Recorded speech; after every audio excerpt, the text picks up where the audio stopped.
In this video, I will show you how to create a vivid textured background and create an abstract architectural painting on top. This is my favorite way to create with acrylic paint, so I'm super excited about this project. For our background, we're going to choose 3 to 4 analogous colors. That's colors that are side by side on the color wheel, and use basically anything that's not a paintbrush to lay your paint down. I'm using an old gift card, but a palette knife or the side of a piece of cardboard would also work. You want to see a bit of each color in all areas of your paper, and you don't want to blend them together too much. Acrylics dry quickly, so work quickly. Cover all the white space up. To add more texture, use craft sponges, sponge brushes, or like I do, a makeup sponge to stamp or smear more paint on top. You can also scratch into wet paint using a skewer or the side of one of these paint combs. Once the paper is covered, let it dry before the next step. So I'm adding a little bit more paint on top to get a darker color, and also so that I can add a little bit more texture by scratching into it here in a moment.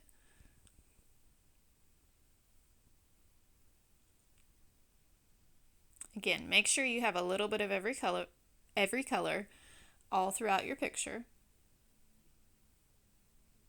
I'm also using the side of my card to make some lines here.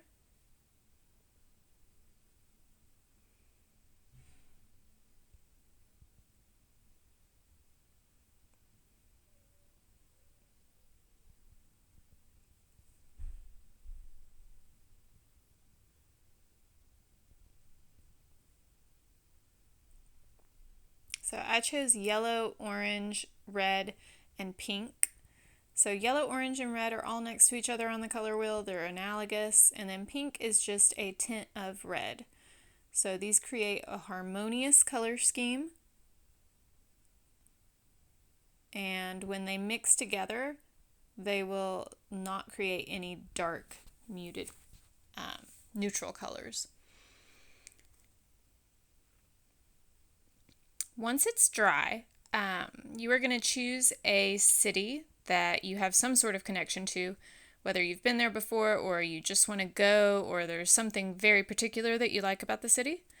For this project, I chose Lisbon in Portugal as my inspiration. I sketched my city onto the background with a pencil, but a white color pencil would also work well for a darker background. Remember, this is abstract, so the rules of perspective don't apply. Think of this as a collage of buildings. So the angles may change and should look layered rather than stacked, or as if there's nothing in front or behind of it. Once you've painted over your sketch with white or black paint, it's time to add your highlight color. So you will see me do that soon. Right now, it just looks like I have lines on top of this background, and it's kind of difficult to see where things are at, what's in front, what's behind. Once we start adding more color into it, you'll see those forms emerge. And this is sped up quite a bit. It took me a while to sketch this and then to paint over all the little lines. And as I'm going, some of these lines I actually didn't have in there, and I'm adding as I go with the paint. If you choose to do that, just make sure that you're not creating an entire building without having sketched it first. Just small little detail lines are okay to add without having sketched them. Again, I sped this up a lot, so it took a lot longer than this, but there's no need for you to watch me paint for an hour.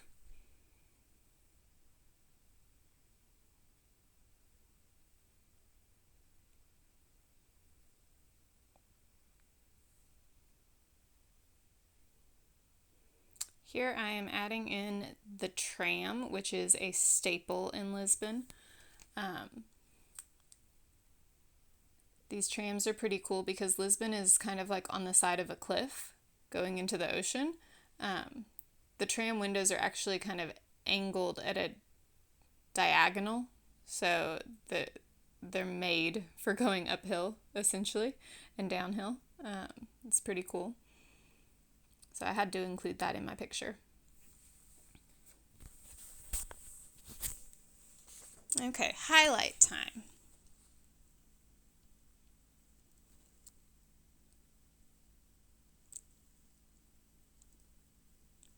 metallic paint or a lighter version of one of your colors, so a tint of one of your background colors works well for your highlight. I am using a light yellow, so white and yellow mixed together. A metallic gold would have also worked really well for this, but I didn't happen to have any at the time. Silver may work, especially if you have a cool color background. As you can see, this just brings the buildings forward so much. Use the highlight color throughout your city, and remember to work quickly. Your paint will dry pretty quickly, so if you're trying to blend it out a little bit, it's going to dry quickly.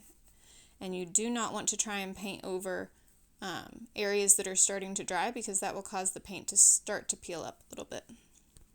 If you mess up, it's okay. Acrylic is very easy to paint over, and you'll never know that you painted somewhere that you shouldn't have. Also, we will repaint over some of these black lines at the end, so don't worry if you start to cover them up.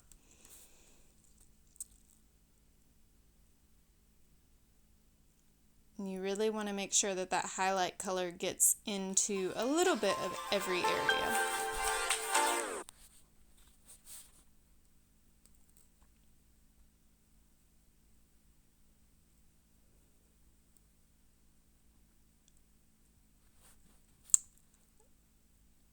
One of the things that I love about Lisbon is the architectural style is, it's kind of a mix of a Russian style architecture, which I personally love. Lots of interesting castles and building facades, as well as kind of a Roman inspiration. So there's a lot of marble in this city, and everything is stone, and it's very old, and you can tell that the people that originally built this city were very artistic. The streets are all cobblestone, so I really wanted to make sure that I got some of that stone texture.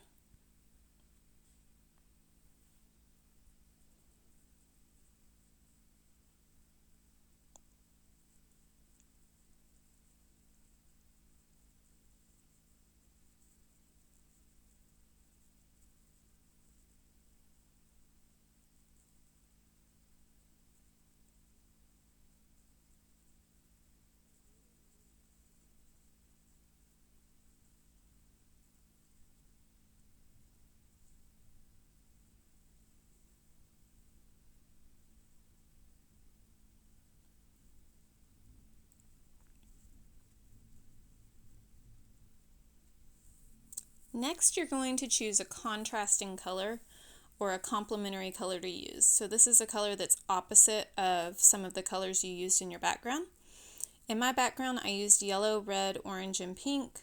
These are all warm colors, and the opposite of red is green, and the opposite of orange is blue. So I use this blue-green turquoise color. Because it's a cool color, it works well for shadows, and it really stands out against all of the warm colors in the background. Remember to put a little bit of this color everywhere to unify your painting. Also, make sure you're not getting paint on the ferrule of your brush. It's not only going to be wasted paint, but it can ruin the brush if you don't properly wash it out and it dries into the bristles where the glue holds the bristles into the brush. Make sure that you're rinsing your brush well and gently dry it on a sponge or paper towel before you switch colors. So I really love how this contrasting color stands out, and it's really helping create the illusion of depth without it being too realistic.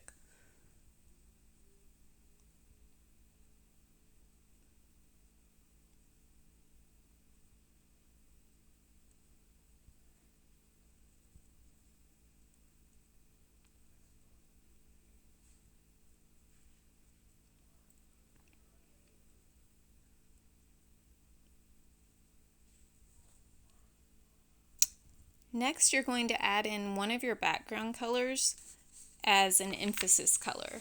So this is a color that isn't everywhere in your background, but you did use it in your background. So for me, I chose yellow. And another reason that I chose yellow is because I feel like it's it gives the effect of the sun hitting this stone and kind of creating this glow effect, like it's sunrise or sunset.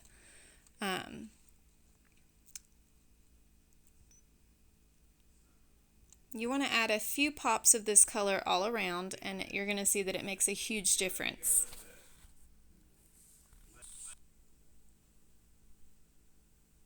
So because this is an emphasis color, you don't want to put too much of it throughout your painting, but you do want to add it in at least each area of your painting. Now I'm going back and I'm adding some of the highlight color and just touching up some spots that I think could stand out a little bit more or needed a little bit more texture. I tried to make it look like this wall was more of a stone wall and a cobblestone road. So just kind of stamping my brush in spots. I did the same thing on one of the castles in the background.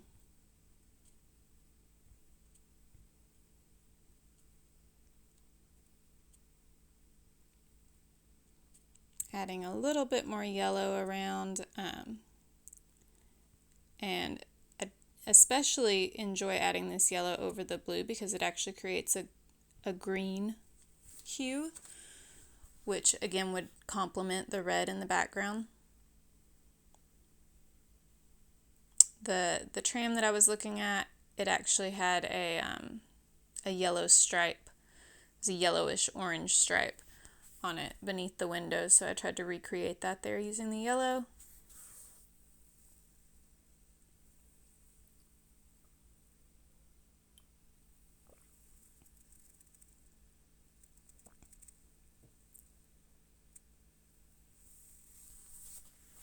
You could also go in and use these colors in the sky if you wanted to perhaps be even more abstract and make a sun or a moon and have rays shining out. I've seen students do that before and it turned out really well.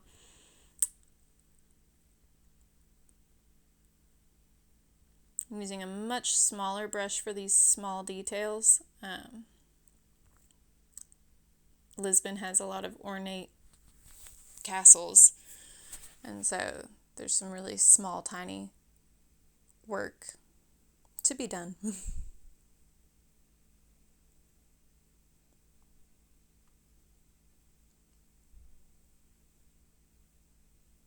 I tried not to get too detailed with the sculptural work that they have on this archway. However, I did want it to stand out what I did draw on there.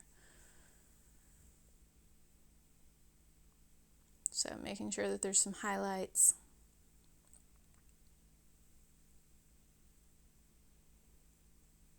And we're trying to avoid using just straight white for your highlight. It looks a lot better if it's a tint of one of your background colors than if it's just pure white. Or like I said, metallics work really well if you want to go that route.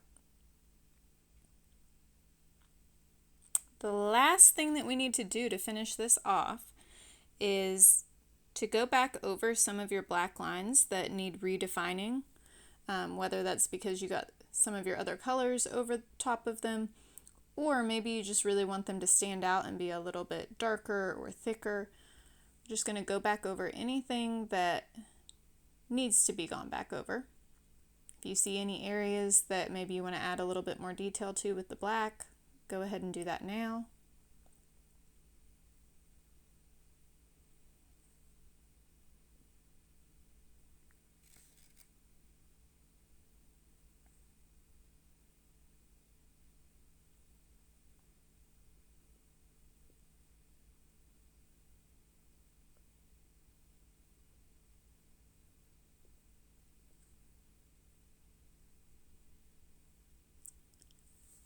If you notice, I'm never really working on just one section at a time. I'm kind of moving all around.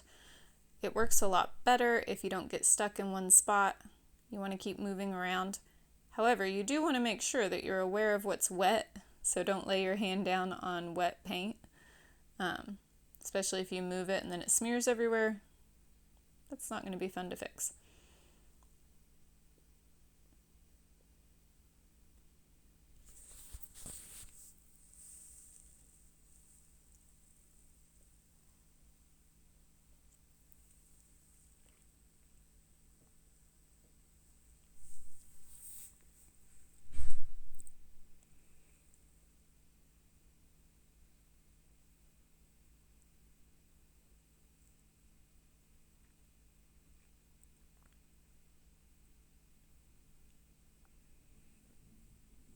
I'm really enjoying how this is turning out.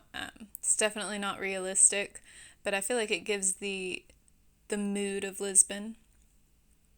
One of the interesting things that I find about Lisbon is also the fact that almost every single roof is clay tiles. So those are a warm orangey red color already. So the colors that I used really reminded me of that, as well as the contrasting color being blue since it's next to the ocean. If you were to look up most pictures of Lisbon, include the ocean so you get that blue water in the background or the foreground, depending on where the picture was taken from.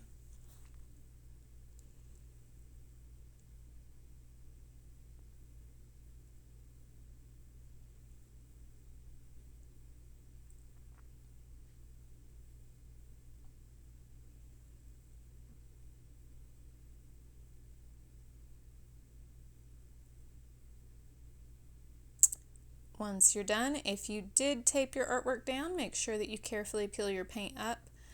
If you did not tape it down, then it needs to go straight under the drying rack. I noticed that I completely forgot about the buildings and road that are through the archway there, so I need to go back and define some of those doors and windows.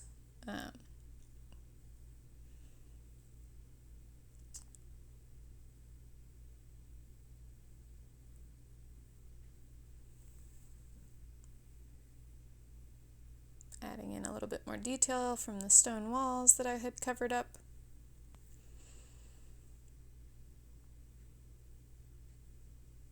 There we go. And we are finished.